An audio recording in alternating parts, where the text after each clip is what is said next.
Hello दोस्तों, नमस्कार। स्वागत है आपका अपने यूट्यूब चैनल प्रैक्टिस पेपर पर। तो चलिए दोस्तों, देर ना करते हुए शुरू करते हैं आज की प्रैक्टिस और चलते हैं अपने पहले सवाल पर। सवाल नंबर 1 है कि भारत की संचित निधि का संरक्षक कौन होता है। जो भारत की संचित निधि होती है उसके बारे में पूछा गया, इसका संरक्षक कौन है। तो भारत की संचित निधि का संरक्षक होती है। आइए चलते हैं दूसरे सवाल पर। हमारा दूसरा सवाल है, भारत की संसद में कितने सदन हैं। तो भारत की संसद में 2 सदन हैं। जैसा कि सभी लोग जानते हैं कि लोकसभा निचला सदन और राज्यसभा उच्च सदन कहलाता है। तो भारत की संसद में कितने सदन हैं। भारत की संसद में 2 सदन हैं। आइए चलते हैं अपने अगले सवाल पर। हमारा सवाल नंबर 3 है कि बनारस हिंदू विश्वविद्यालय का शिलान्यास किसने किया था।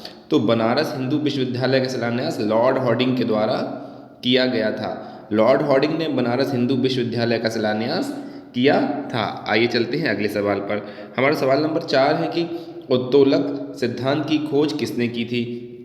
तो उत्तोलक सिद्धांत की खोज की गई थी आर्किमिडीज के द्वारा। आर्किमिडीज प्रिंसिपल जो दिया था आर्किमिडीज ने, इन्हीं के द्वारा उत्तोलक सिद्धांत की खोज की गई थी। आइए चलते हैं अगले सवाल पर। सवाल नंबर 5 है कि मत्स्य पालन को कृषि का दर्जा कब दिया गया। पूछा गया कि मत्स्य पालन को कृषि का दर्जा कब प्रदान किया गया।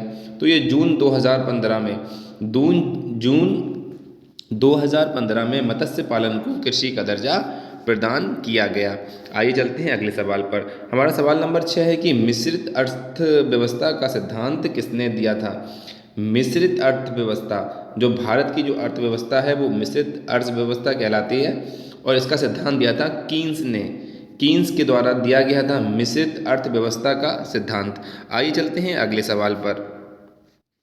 तो हमारा सवाल नंबर 7 है कि इखलास खान का मकबरा, जिसको रोज़ा के नाम से जाना जाता है, उत्तर प्रदेश के किस जिले में स्थित है। तो इखलास खान का मकबरा जो है, जिसे रोज़ा कहा जाता है, ये उत्तर प्रदेश के बदायूं जिले में स्थित है। उत्तर प्रदेश के बदायूं जिले में स्थित है इखलास खान का मकबरा, जो रोज़ा के नाम से भी जाना जाता है। आइए चलते हैं अगले सवाल पर। हमारा सवाल नंबर 8 है कि हड़प्पा कालीन किस स्थल से बिल्ली के पैर के जो निशान मिले हैं, तो वो कहाँ से मिले हैं। तो ये चहुंदड़ों से मिले हैं। बिल्ली के पैर के साक्ष्य या निशान प्राप्त हमें कहाँ से हुए हैं। चहुंदड़ों से बिल्ली के पैर के साक्ष्य प्राप्त हुए हैं। आइए चलते हैं अगले सवाल पर। सवाल नंबर 9 है कि योग दर्शन के प्रेरता कौन थे। यानी कि योग दर्शन किसके द्वारा शुरू किया गया था, या योग दर्शन किसके द्वारा अपनाया गया था। तो महर्षि पतंजलि जो थे वो योग दर्शन के प्रेरता थे। आइए चलते हैं अगले सवाल पर। हमारा सवाल नंबर 10 है कि विद्युत धारा को मापने का जो यंत्र होता है वो क्या कहलाता है। यानी कि विद्युत धारा को मापने वाला यंत्र क्या कहलाता है। तो विद्युत धारा को मापने वाले यंत्र को अमीटर कहा जाता है। जो यंत्र विद्युत धारा को मापता है उस यंत्र को अमीटर कहा जाता है। आइए चलते हैं अगले सवाल पर। पूछा गया कि सबसे उत्तम प्रकार का कोयला कौन सा है। तो एंथ्रासाइट, जिसमें 90% जो है कार्बन, करीब 90% कार्बन इसमें पाया जाता है। तो सबसे जो बेस्ट कोयला है वो है एंथ्रासाइट कोयला सबसे अच्छी किस्म का कोयला माना जाता है। आइए चलते हैं अगले सवाल पर। सवाल नंबर 12 है कि भारत का पीटर्सबर्ग है वो किस शहर को कहा जाता है। यानी कि भारत का पीटर्सबर्ग किस शहर को कहा जाता है। ये जमशेदपुर झारखंड में स्थित है और इसी को भारत का पीटर्सबर्ग भी कहा जाता है। आइए चलते हैं अगले सवाल पर। हमारा सवाल नंबर 13 है कि रेडियम की खोज किसने की थी। तो रेडियम की खोज के लिए मैडम क्यूरी को क्या दिया गया था, नोबेल प्राइज भी दिया गया था। तो मैडम क्यूरी ने रेडियम की खोज की थी। आइए चलते हैं अगले सवाल पर। तो दोस्तों सवाल नंबर 14 है कि भारत में साइमन कमीशन का आगमन कब हुआ था। तो 3 फरवरी 1928 को भारत में साइमन कमीशन आया था। भारत में साइमन कमीशन कब आया था। 3 फरवरी 1928 को जो है साइमन कमीशन भारत आया था। आइए चलते हैं अगले सवाल पर। सवाल नंबर 15 है कि भारत का सबसे बड़ा गुफा मंदिर कौन सा है। भारत का पूछा गया है। सबसे बड़ा गुफा मंदिर पूछा गया है, तो ये एलोरा में स्थित जो कैलाश मंदिर है ये भारत का सबसे बड़ा गुफा मंदिर है। ये जो महाराष्ट्र में औरंगाबाद जिले के पास में पड़ता है। आइए चलते हैं अगले सवाल पर। हमारा सवाल नंबर 16 है कि राष्ट्रीय पर्यावरण अभियांत्रिकी शोध संस्थान कहाँ स्थित है? तो ये नागपुर महाराष्ट्र में, नागपुर महाराष्ट्र में स्थित है क्या? राष्ट्रीय पर्यावरण अभियांत्रिकी शोध संस्थान नागपुर महाराष्ट्र में स्थित है। आइए चलते हैं अगले सवाल पर। हमारा सवाल नंबर 17 है कि प्रधानमंत्री उज्ज्वला योजना की शुरुआत कब की गई? तो प्रधानमंत्री उज्ज्वला योजना की शुरुआत 1 मई 2016 को प्रधानमंत्री उज्ज्वला योजना की शुरुआत की गई थी। प्रधानमंत्री उज्ज्वला योजना की शुरुआत 1 मई 2016 को की गई थी। आइए चलते हैं अगले सवाल पर। सवाल नंबर 18 है कि विश्व प्रकृति दिवस किस दिन मनाया जाता है? विश्व प्रकृति दिवस किस दिन मनाया जाता है? तो 3 अक्टूबर को। 3 अक्टूबर को विश्व प्रकृति दिवस मनाया जाता है। जैसा कि आपको पता है कि गांधी जी की जयंती 2 अक्टूबर को क्या मनाया जाता है? विश्व अहिंसा दिवस। विश्व अहिंसा दिवस 2 अक्टूबर को मनाया जाता है और विश्व प्रकृति दिवस 3 अक्टूबर को मनाया जाता है। आइए चलते हैं अगले सवाल पर। हमारा सवाल नंबर 19 है कि चिम्बोराजो पर्वत श्रेणी किस देश में स्थित है? सॉरी, यहाँ पे स्थित करना है। तो चिम्बोराजो जो है जो पर्वत श्रेणी है वो किस देश में? इक्वाडोर में। इक्वाडोर में स्थित है चिम्बोराजो पर्वत श्रेणी। आइए चलते हैं अपने अगले सवाल पर। तो दोस्तों सवाल नंबर 20 है कि नेचीफो सुरंग भारत के किस राज्य में बनाई गई है? नेचीफो सुरंग भारत के किस राज्य में बनाई गई है? तो ये बनाई गई है अरुणाचल प्रदेश में। भारत के अरुणाचल प्रदेश में नेचीफो सुरंग का निर्माण किया गया है। नेचीफो सुरंग का निर्माण भारत के अरुणाचल प्रदेश में किया गया है। आइए चलते हैं अगले सवाल पर। सवाल नंबर 21 है कि 11वीं पंचवर्षीय योजना की थीम क्या थी? थीम पूछा गया है। 11वीं पंचवर्षीय योजना की थीम पूछा गया है, तो ये तीव्र और अधिक समावेशी विकास 11वीं पंचवर्षीय योजना की थीम थी। यानी कि तीव्र और अधिक समावेशी विकास 11वीं पंचवर्षीय योजना की थीम थी। आइए चलते हैं अगले सवाल पर। सवाल नंबर 22 है कि इटली का जो यात्री था निकोलो कॉन्टी 1420 ईस्वी में किस साम्राज्य में आया था? इटली से आया था जिसका नाम था निकोलो कॉन्टी। 1420 ईस्वी में आया था, तो ये आया था विजयनगर साम्राज्य में। विजयनगर साम्राज्य का संस्थापक कौन था? हरिहर और बुक्का। हरिहर और बुक्का जो था विजयनगर साम्राज्य का संस्थापक था। इन्हीं के साम्राज्य में कौन? इटली का जो यात्री था निकोलो कॉन्टी 1420 ईस्वी में आया था। आइए चलते हैं अगले सवाल पर। सवाल नंबर 23 है कि विश्व की सबसे बड़ी खाड़ी कौन सी है? विश्व की सबसे बड़ी खाड़ी पूछी गई है, तो ये है मैक्सिको की खाड़ी। विश्व की सबसे बड़ी खाड़ी जो है वो है मैक्सिको की खाड़ी।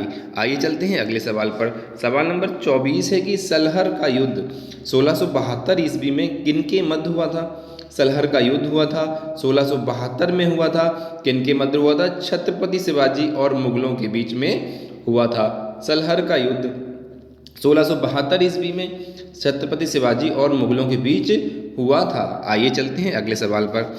सवाल नंबर 25 है कि वातापी के चालुक्य वंश का संस्थापक कौन था? वातापी के जो चालुक्य थे उस वंश का संस्थापक किसे कहा जाता है? तो पुलकेशिन प्रथम को। पुलकेशिन प्रथम जो था वो वातापी के चालुक्य वंश का संस्थापक था। पुलकेशिन प्रथम, जिसको पुलकेशिन फर्स्ट कहते हैं, वो चालुक्य वंश का संस्थापक था। आइए चलते हैं अगले सवाल पर। हमारा सवाल नंबर 26 है कि महात्मा गांधी को आधुनिक युग का अजात शत्रु किसने कहा था? महात्मा गांधी को कहा गया है अजात शत्रु कहा गया है। किसने कहा है? डॉक्टर राजेंद्र प्रसाद ने। डॉक्टर राजेंद्र प्रसाद भारत के पहले राष्ट्रपति थे। इन्हीं ने जो महात्मा गांधी को क्या कहा है? आधुनिक युग का अजात शत्रु कहा है। आइए चलते हैं अगले सवाल पर। सवाल नंबर 27 है कि पपेटी त्योहार किस समुदाय के द्वारा मनाया जाता है? त्योहार का नाम है पपेटी और ये किस समुदाय के द्वारा मनाया जाता है? पारसी समुदाय के द्वारा। पा फॉर पारसी, पा फॉर पपेटी। पपेटी नामक त्यौहार जो है वो पारसी समुदाय द्वारा मनाया जाता है। आइए चलते हैं अपने अगले सवाल पर। सवाल नंबर 28 है कि विश्व का सबसे सूखा मरुस्थल कौन सा है? विश्व का सबसे सूखा मरुस्थल पूछा गया है। तो आटाकामा का मरुस्थल, आटाकामा का मरुस्थल विश्व का सबसे सूखा मरुस्थल कहा जाता है। आइए चलते हैं अगले सवाल पर। हमारा सवाल नंबर 29 है कि उत्तर प्रदेश के किस जिले में 84 गुंबद स्थित है? उत्तर प्रदेश का जिला पूछा गया है।